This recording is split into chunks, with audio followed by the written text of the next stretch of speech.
telapak tangan masih ada, telapak kaki masih ada.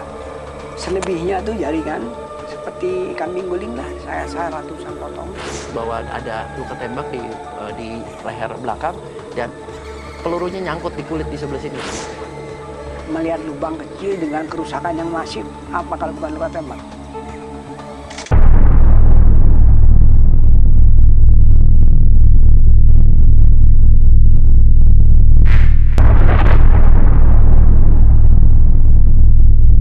CRIME Story.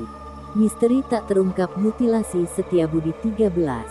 Penemuan potongan tubuh manusia di Jalan Setiabudi pada 1981 disebut sebagai tragedi pembunuhan mutilasi pertama di Indonesia. Namun, hingga 40 tahun, kasus itu masih menjadi misteri dan tak terungkap. Pagi hari, Suryadi Jaya dan Ade Sumarna sudah beraktivitas sebagai penjaga keamanan di PT Garuda Mataram Motor di Jalan Jenderal Sudirman, Setiabudi, Jakarta Selatan, pada tanggal 23 November tahun 1981. Saat itu, mereka melepaskan pandangan ke arah jalanan yang sudah ramai dan padat lalu lintas kendaraan. Mendadak, hidung mereka mencium bau tak sedap, bau busuk yang menyengat. Saat mengendus bau tak sedap, mata kedua satpam tertuju pada dua buah kardus yang tergeletak begitu saja di trotoar Jalan Setiabudi, tak jauh dari jembatan penyeberangan orang. Suryadi Jaya dan Ade Sumarna menghampiri kardus itu. Tapi firasat mereka tak enak, makanya mereka tak berani membukanya. Keduanya lalu melaporkan penemuan kardus itu kepada polisi yang tengah mengatur lalu lintas. Polisi tak segera menindaklanjuti laporan kedua satpam tersebut karena lebih fokus untuk mengatur lalu lintas kendaraan di antara Jalan Setiabudi dan Jalan Sudirman yang macet. Tak lama melintas dua pemulung. Mereka girang menemukan dua kardus yang teronggok di trotoar. Lumayan, kardus itu bisa dijual, pikir mereka. Kedua pemulung heran.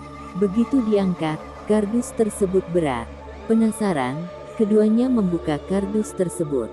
Begitu kardus dibuka, mereka terperanjat, suaranya tercekat di tenggorokan. Mata kedua pemulung tertuju pada benda di dalam kardus.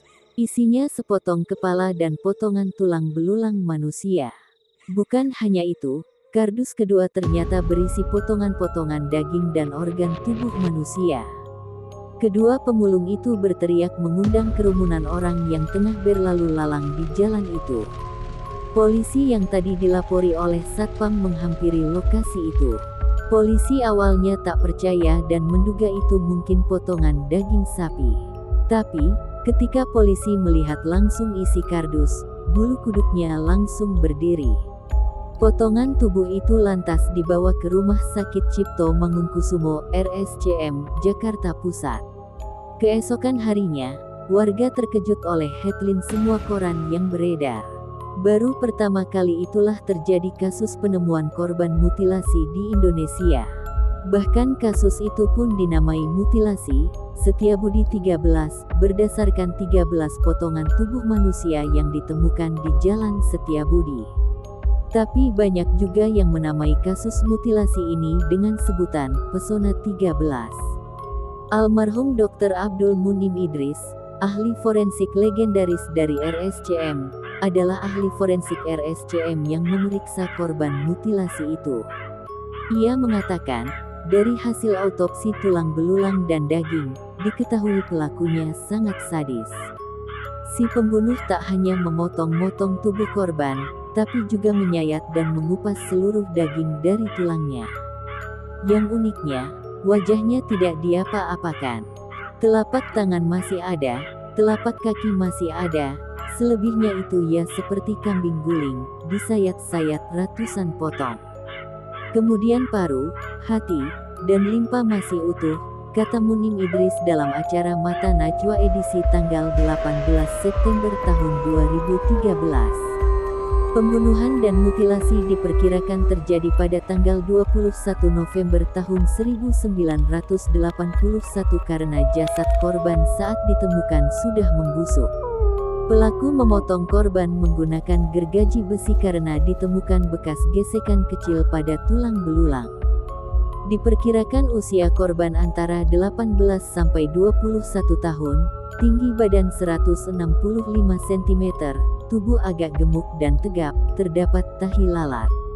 Korban memiliki penyakit fimosis atau lubang kencing yang sangat sempit pada ujung kemaluannya. Seluruh keterangan Munim Idris ini dibukukan dengan judul Indonesia X-File yang terbit pada Juni tahun 2013.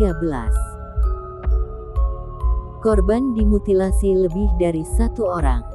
Sebab, menurut Munim, mengerat tulang dan mengelupas mayat bukan pekerjaan mudah.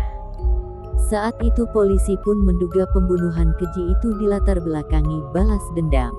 Korban diletakkan di tempat umum agar kabar pembunuhan cepat tersiar. Tapi anehnya, sidik jari ada, muka ada, tapi tidak terungkap sampai sekarang, ujar Munim saat itu. Tim forensik saat itu sepakat bahwa para pelaku sangat ahli. Sebagai gambaran, ahli forensik profesional yang terlatih pun membutuhkan waktu sekitar 2 jam hanya untuk membedah mayat. Tetapi pelaku diduga membutuhkan waktu 3-4 jam saja. Petunjuk lainnya, kantong plastik yang digunakan untuk membungkus potongan tubuh korban adalah bekas bungkus buku. Dalam plastik itu tertera sebuah nama toko yang terletak di Jalan Pasar Baru, Jakarta Pusat. Sedangkan plastik lainnya adalah plastik supermarket yang ternyata dekat dengan Pasar Baru. Di dalam kardus terdapat 3 eksemplar koran terbitan Sore, tanggal 19 Agustus tahun 1981. Koran itu masih terlihat rapi seperti belum pernah dibaca. Namun, dengan petunjuk itu, polisi tak berhasil menemukan pelakunya. Bahkan, hingga sekarang, 40 tahun kemudian, kasus itu tak pernah terungkap. Belum pernah ada satupun pihak yang dinyatakan bersalah dan bertanggung jawab atas pembunuhan mutilasi itu. Bahkan identitas korban pun tak terungkap meski telah ditemukan petunjuk pada tubuh korban. Sebenarnya saat itu ada ratusan orang yang melaporkan kehilangan anggota keluarganya. Tapi sayang, hingga tanggal 26 November tahun 1981, keluarga orang hilang yang melapor ke polisi tak memiliki data yang cocok dengan korban mutilasi itu. Keesokan paginya, tulang belulang dan daging serta organ tubuh korban dikuburkan di tempat pemakaman umum Tegal Alur, Kalideres, Jakarta Barat. Benarkah kasus Setiabudi 13, kasus pertama di Indonesia?